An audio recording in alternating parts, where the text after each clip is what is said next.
Bismillahirrahmanirrahim. Assalamualaikum warahmatullahi wabarakatuh.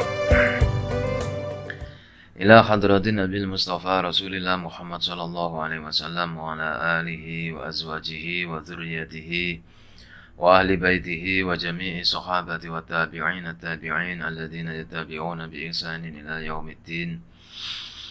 Khususan ila hadrati jami' masyayikhina wa syaikhi suyukhina wa muallimina wa sadidina ba'ina wa umatina أولادنا وتلاميذنا وسائر من حضر من المسلمين والمسلمات والمؤمنين والمؤمنات الأحياء منهم والأموات شكر الله لنا ولهم الفاتحة.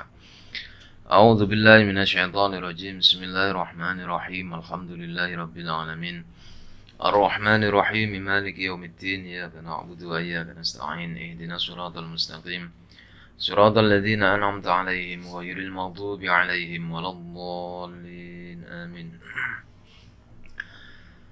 بسم الله الرحمن الرحيم. قال مؤلف رحمه الله تعالى ونفعنا به وبعلومه وأمدنا بأسراره وأعاد علينا ببركاته آمين يا رب العالمين. بسم الله الرحمن الرحيم. والسابع أي والسابع في أداب العلم في حق نفسه وفي 20 أدابا. والسابع أن يكون تعويله والسابع أن يكون تعويله في جميع أموره على الله تعالى. Wasabi'u tawi kang kaping 7 setengah saking adab-adabe guru maring awake dhewe, hak-hake awake dhewe. Iku ayakuna becik yen to ana apa takwiluhu. Gondelane utawa pegangane alim. Fi jami'i umurihi ing dalam sekabehane pira-pira urusane alim iku Allah taala ing atase Allah taala.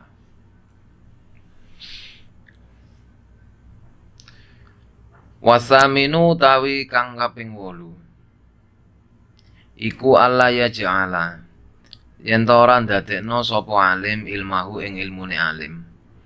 Ndadekno sulaman ing ondo utawa jembatan penghubung utawa lantaran. Ya tawasalu gawe lantaran bihi kelawan sulaman utawa ondo ilal ighradi saking merkoleh pira-pira tujuan ad-dunyawiyati kang bangsa donya. Minjahin bayane rupane saking kedudukan utawa pangkat. Au malin utawa bondo, au sum'atin utawa ben dirungu wong akeh. Au syuhratin utawa kesuwur utawa kondang. Au taqaddumin utawa disiki ala ikronihi ing atase pira-pira kancane alim. Watasi utawi kang kaping 9 iku alla yu'azima. Becik yen to ora mulyakno sapa alim abna adunya ing pira-pira anake donya, tegese anak-anake penguasa. Bil masyi kelawan mlaku ilaihim pinuju maring abna dunya. Wal qiyami lan ngadeg harai hormat lahum maring abna dunya. Illa idza kana kejaba nalikane ana iku fi dzalika ing dalem mengkono-mengkono yu'azzim apa maslahatun kemaslahatan. Tazidu kang dadi tambah ala hadil mafsadati ing atase ikilah kerusakan. La siyama luwe-luwe ayadhaba ing yen to lunga sapa alim bi ilmihi kelawan gawa ilmune alim ila makanin maring panggonan ila makan iman maring panggonane wong ya ta'allama kang belajar minu saking alim. Wa in kana lalamun ana sapa al muta'allimu wong kang belajar iku kabirul qadri, wong kang anduweni pangkat. Balyasunu balik njaga sapa alim ilmahu ing ilmune alim. Kama sona kaya dene oleh njaga hu ing ilmu sapa as-salafu sholihu pira-pira wong salaf saleh. Wa akhbaruhum utawi pira-pira riwayat ing golongane wong salaf fi dzalika ing dalem mengkene-mengkene sonal ilmi iku masyhuratun kasuwur ma'al khulafaing sertane pira-pira khalifah wa ghairihim lan liyane khalifah kama kaya dene barang ruwiyat dan riwayataken apa ma'an Malikin saking Malik bin Anasin radhiyallahu an saking Malik bin Anas annau sak temene Malik iku kala dawuh sapa Malik dakhaltu melbu sapa ingsun ala Harun ar-Rasyidi ing atase Khalifah Harun ar-Rasyid faqala mongko dawuh utawa matur sapa Harun ar-Rasyid li maring ingsun ya Abu Abdillah ya Abu Abdillah yang bagi sayukjo ain takhtalifa apa antah talifa yen to wirawiri sapa sira ilaina maring ingsun maring kita kata yasma'a sehingga ngrungokno sapa sobianuna pira-pira anak cilik ing kita al muwatta ing kitab muwatta kala mongko matur sapa Malik bin Anas kultu ngucap sapa ingsun Azzallah azza mugi mulyakaken sapa Allah al-amira ing amir inna hadzal ilma sak temene iki la ilmu minkum mugone setengah saking sira kabeh iku kharaja metu apa ilmu fa in antum lamuno utawi sira kabeh iku azartumu mulyaake sapa sira kabeh ing ilmu azza monggo dadi mulya apa ilmu wa in zallaltumu lan lamun ngina sapa sira kabeh ing ilmu zalla monggo dadi ina sapa sira wal ilmu utawi ilmu iku yuta den tekani walayati ora nekani apa ilmu faqala monggo ngucap sapa Harun ar-Rasyid sodakta bener Malik ukhruju metu sira ilal masjid maring masjid hatta tasma'u sehingga ngrungokno ing sira sehingga ngrungokno sira ma'anasi kali sertane menungso. Pada bagian bab yang ketujuh ini menjelaskan tentang adab-adab seorang alim atau seorang pengajar di dalam memenuhi hak-hak dirinya terkait dengan ilmunya, yaitu hendaknya seorang alim atau seorang pengajar itu berpegang teguh menyandarkan segala urusannya hanya kepada Allah Ta'ala, sehingga dengan kepasrahan dirinya, tafwid, penyerahan diri kepada Allah, menyerahkan, mengaturkan segala urusannya agar diatur oleh Allah, itu menunjukkan fahamnya seorang alim akan kedudukannya di hadapan Allah. Karena orang yang tidak melibatkan Allah dalam segala aktivitasnya, tidak menyerahkan segala urusannya kepada Allah, maka dia akan dibuat sibuk, maka dia akan dibuat ketakutan dengan hasil-hasil yang tidak jelas, dengan pencapaian-pencapaian yang tidak diketahui jelunturungnya, dengan ikhtiar-ikhtiar yang tidak dapat diraih dengan maksimal. Karena sesuatu itu apabila Allah telah memberikan sebuah amanah berupa ilmu ataupun amanah berupa harta benda, maka hendaknya orang yang diberi amanah itu menyandarkan atau menyerahkan kembali segala urusannya agar Allah mengaturnya, sehingga tidaklah dia bergerak, tidaklah dia melakukan sesuatu hal kecuali atas dorongan hati nuraninya, atas dorongan perintah-perintah dari Allah, baik itu yang dituangkan dalam nas Al-Quran maupun Al-Hadis. Karena seyogyanya bagi orang yang berilmu, dia tidak boleh lepas dari Allah selaku sumber ilmu.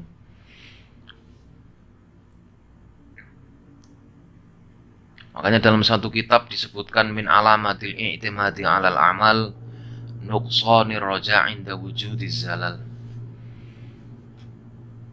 Setengah daripada tanda bahwa seseorang itu berpegang teguh berpegang kuat dengan kemampuannya sendiri, maka dia akan kecewa ketika sesuatu itu tidak dapat diraihnya dengan sempurna. Maka dia akan kecewa ketika sesuatu itu tidak didapatkan dengan sesuai apa yang diprediksinya, sehingga mengakibatkan dia putus asa. Maka hendaknya bagi orang yang mengerti, yang telah dibekali oleh ilmu, menyandarkan semua hajatnya agar diatur oleh Allah Subhanahu wa ta'ala. Karena dengan aturan Allah pasti akan melahirkan akibat-akibat yang positif, akan melahirkan hasil-hasil yang baik. Karena sesuatu yang datangnya dari Allah pasti akan baik. Apabila sesuatu itu datangnya dari nafsu kita sendiri, maka hasilnya akan buruk. Sebagaimana yang disyaratkan oleh Al-Quran,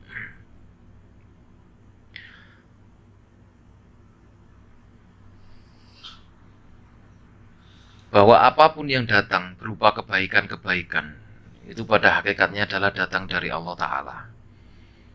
Dan apapun keburukan yang kita alami, pada dasarnya adalah datang dari diri kita sendiri. Ma min hasanatin famin Allah, wa ma min sayyiatin famin nafsik. Wa arsalna linnasi rasulah wa kafa billahi syahida. Al-ayah. Maka penting sekali bagi orang alim agar berpegang teguh kepada Allah, menyerahkan segala urusannya kepada Allah, tidak bertindak berdasarkan menuruti hawa nafsunya.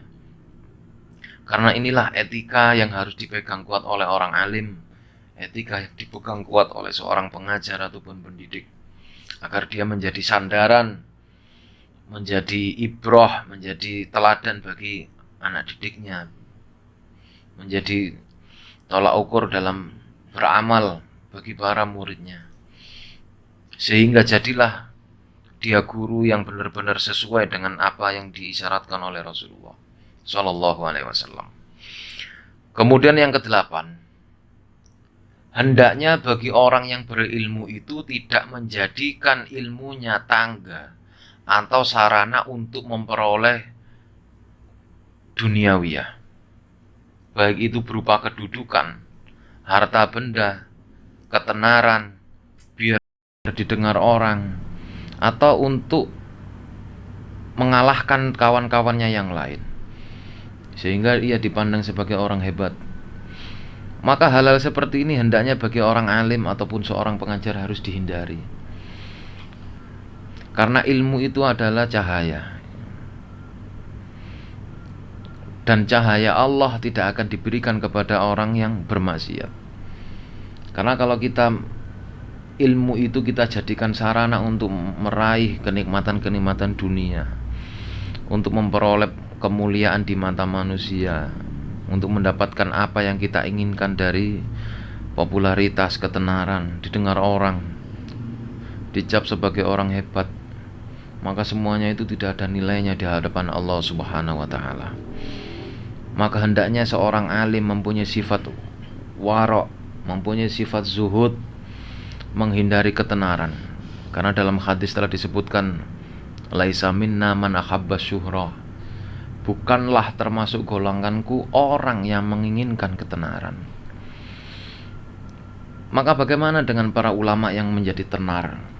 Mereka lebih banyak ditenarkan oleh Allah melalui akhlaknya, melalui perilaku-perilaku terpujinya, sehingga dari cerminan akhlaknya itulah orang-orang menjadikan dia sebagai figur panutan, menjadikan seorang alim itu sebagai tolak ukur bagaimana cara bersikap.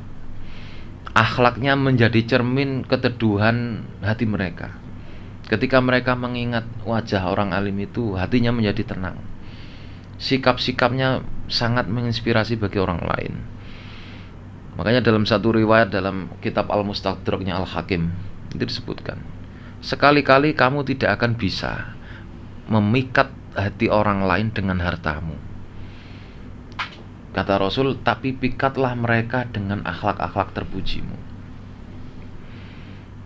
Karena demikianlah seorang alim tidak diperkenankan ilmunya dijadikan sarana untuk memperoleh kepuasan-kepuasan duniawi. Tidak diperkenankan ilmunya dipakai untuk mengeruk popularitas agar dikenal orang, agar menjadi orang yang terkenal. Makanya bagaimana sekarang kalau dengan adanya sosmed misalkan, dengan adanya sosial media, kita mengaji di sosial media, maka pertama kali yang kita tanamkan dalam diri kita ya. Karena fungsi dari sosial media itu adalah untuk kita manfaatkan untuk kebaikan. Maka hal-hal yang bersifat menyampaikan kebaikan, entah itu berupa mengaji seperti ini, pertama kali kita harus niat untuk intisyarul ilmi, bukan untuk ketenaran, bukan untuk popularitas. Agar kita selamat tidak diklaim sebagai orang yang kitmanul ilmi, itu saja. Itu sudah bagus. Kita menyampaikan ilmu melalui sosial media, kita menyampaikan ilmu melalui karya tulis, kita menyampaikan ilmu melalui ceramah-ceramah agama. Kita niatkan untuk intisyarul ilmi, bukan untuk semata mencari ketenaran atau popularitas, dan juga bukan untuk membuat agar orang lain takjub. Karena bagaimanapun beberapa dai misalkan, kita lihat bahwa ada satu sisi baiknya ketika seseorang berpijak pada satu dalil nas, balighu anni walau ayah, sampaikanlah dariku walaupun satu ayat, sehingga dijadikan itu moto atau slogan untuk berdakwah. Itu bagus. Tapi di satu sisi banyak orang-orang yang ikhtiyat lebih memilih jalur kehati-hatian agar tidak terjerumus dengan popularitas, sehingga mereka lebih memilih untuk menghindari dakwah dengan bilisan. Mereka cenderung memilih dakwah bilhal, yaitu dengan perilaku, dengan akhlak yang mulia, dengan mengayomi orang fakir miskin, menyantuni anak yatim ataupun yang lain. Karena mereka berpijak pada satu ayat, kabura maqtan indallahi an taqulu ma la taf'alun. Sungguh dosa besar. Kabura maqtan, dosa besar di sisi Allah adalah kamu mengatakan sesuatu yang tidak pernah kamu lakukan. Maka di fase seperti ini banyak ulama-ulama yang enggan menyampaikan ilmu dengan media ceramah, karena semata-mata untuk ikhtiyat. Ada satu sisi ulama yang menyampaikan ilmu melalui media dakwah, melalui sosmed, sosial media, atau podium, atau karya tulis. Juga sama. Tetap kita dalam hal ini harus mengedepankan husnudzon, bahwa misi mereka tiada lain adalah li'ilai kalimatillah, hanya untuk menyebarkan, untuk menegakkan kalimat Allah di muka bumi ini. Kemudian watasi'u, yang kesembilan dari adab-adab yang harus diperhatikan oleh seorang alim untuk memenuhi hak-hak dirinya, yaitu hendaknya dia tidak memuliakan anak-anak dunia. Artinya adalah para penguasa, para pejabat, para orang kaya. Mereka tidak memuliakan orang-orang yang demikian itu dengan berjalan bersama atau berdiri untuk menghormat. Terlebih lagi dengan mendatangi mereka untuk menawarkan ilmunya, mengajar. Maka hendaknya diusahakan jangan sampai ilmu itu dibawa kemana-mana hanya untuk mencari sesuap nasi, atau ilmu dibawa kemana-mana untuk mengharapkan upah dari orang lain. Maka perlu sekali, sangat penting sekali. Dewasa ini kita banyak menyaksikan, tanpa bermaksud untuk menyudutkan komunitas tertentu atau tidak, atau yang lain. Semisal kita ditakdirkan menghafal Al-Quran, maka jadikan Al-Quran itu sebagai sarana kita untuk menyebarkan ilmu Allah dengan cara mengajar. Karena dalam satu hadis sudah dijelaskan, khairukum man ta'allamal Qur'ana wa 'allamahu. Sebaik-baik dari kalian adalah orang yang belajar Al-Quran dan mengajarkannya. Maka kalau kita sudah menghafal Al-Quran, atau menguasai Al-Quran, maka selanjutnya adalah kita ajarkan apa yang telah kita kuasai itu, atau apa yang telah kita pelajari itu, kita ajarkan. Nah, mengajar inilah semulia-mulianya orang-orang yang ahli ilmu. Makanya para guru kami dulu berwasiat, jangan sampai dijadikan apapun kamu oleh Allah, berusahalah meluangkan waktu untuk mengajar, sekalipun itu setengah jam atau 1 jam. Usahakan tetap untuk mengajar, sekalipun muridmu hanya satu. Kalau tidak punya murid, kita ajari anak kita. Kalau tidak ada murid lagi, kita ajari istri kita. Masih ada, masih banyak. Sehingga menutup alasan-alasan lain bahwa kita tidak punya kesempatan untuk mengajar. Kesempatan itu ada. Maka sungguh di zaman sekarang ini sangat disayangkan sekali, banyak orang yang datang kemana-mana lebih cenderung untuk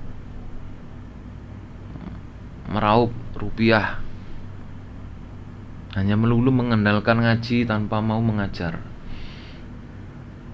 Untuk mengikis sifat tomak ini perlu. Bagi orang ahli ilmu itu mengajar itu perlu. Karena dengan mengajar, ketika orang itu sudah tahu bahwa gajinya ditetapkan dalam 1 bulan sekian, maka sifat tomak itu tidak akan muncul terlalu sering. Beda lagi kalau kita tidak mengajar. Kita ngaji ke tempat satu, ke tempat yang, ke tempat si A, ke tempat si B, pasti sedikit banyak yang kita rasakan adalah sifat tomak itu akan muncul. Kita menggambarkan rumahnya orang yang kita tempati bagus, pasti dikasih banyak. Ketika rumahnya biasa-biasa saja, kita pasti akan berpikiran sebaliknya. Penyakit-penyakit jiwa seperti inilah yang membahayakan bagi orang ahli ilmu, apapun bentuknya. Maka sudah selayaknya bagi orang ahli ilmu itu untuk menyalurkan keilmuannya adalah dengan mengajar. Karena itulah semulia-mulianya orang ahli ilmu. Apapun itu, tidak harus berupa formal di sekolah, bisa di rumah, bisa di tempat-tempat terbuka, bisa berduaan. Yang penting kita niat menyampaikan ilmu, sehingga terlepas dari tuduhan kitmanul ilmi, menyembunyikan ilmu. Maka sangat penting sekali bagi seorang ahli ilmu, terutama orang alim atau seorang pendidik, untuk memahami hak-haknya ketika ia dianggap sebagai orang yang berilmu. Harus memperhatikan muruahnya, kehormatannya ketika dia membawa ilmu. Kemana ilmunya harus ia letakkan, kepada siapa ilmunya ia harus berikan, bagaimana cara memperlakukan ilmunya. Tentunya dengan adab-adab yang mulia, karena ilmu tidak akan bisa bersanding dengan akhlak-akhlak yang jelek. Kemudian yang ke-9, termasuk bagian dari hendaknya orang ahli ilmu tidak memuliakan para penguasa, para pemimpin, para pejabat, orang kaya, atau apapun. Terlebih pergi dengan membawa ilmunya untuk ditawarkan kepada orang lain, atau ke tempat di mana dia mengajar orang yang orang itu memang mempunyai pangkat atau kedudukan. Sebisa mungkin orang yang demikian itu kita hindari. Kita hindari bukan karena salah orangnya, tapi untuk menjaga agar hati kita tidak terlalu tomak dengan figur atau profil orang yang kita ajari.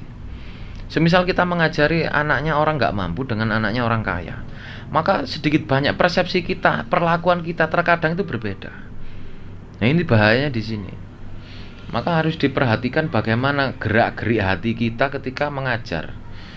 Ketika mengajar dihadapkan dengan murid yang berbeda keadaan.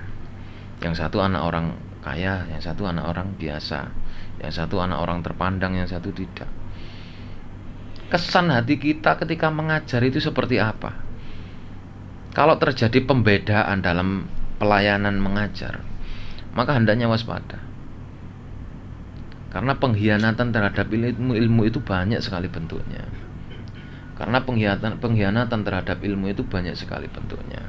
Sehingga bagi orang alim layak untuk mewaspadai gerak-gerik hati yang seperti ini. Makanya sampai dikisahkan suatu saat Khalifah Harun Ar-Rasyid itu berkata kepada Imam Anas bin Malik, kepada Imam Malik bin Anas, "Ya Aba Abdillah, yang bagi an takhtalifa ilaina hatta yasma'a sobiyanuna al-muwatta'ah." Wahai Abu Abdillah, hendaknya kamu sering-seringlah datang kemari untuk mengajarkan kitab Muwatta' kepada anak-anak kami agar mereka mendengarnya. Maka dijawab oleh Imam Malik dengan kesimpulan, sesungguhnya ilmu itu, wahai Khalifah, adalah didatangi, bukan mendatangi. Kalau kamu menginginkan kemuliaan, maka datangilah ilmu. Tapi jika kamu menginginkan kehinaan, maka lakukanlah kebalikannya. Maka Khalifah Harun Ar-Rasyid mengatakan, "Sodaqta ya Malik, engkau benar wahai Malik. Mulai sekarang mengajarlah engkau di masjid, biar orang-orang datang mendengarkan apa yang kamu sampaikan dari kitab Muwatta." Beginilah para ulama salaf. Mereka sangat hati-hati sekali dalam menjaga ilmu mereka, agar jangan sampai ilmu itu dibawa ke sana kemari ke tempat yang salah, atau hanya karena faktor memuliakan orang yang memiliki kedudukan, sehingga kita mengorbankan ilmu kita, merendahkan kedudukan ilmu kita di hadapan Allah Subhanahu wa ta'ala.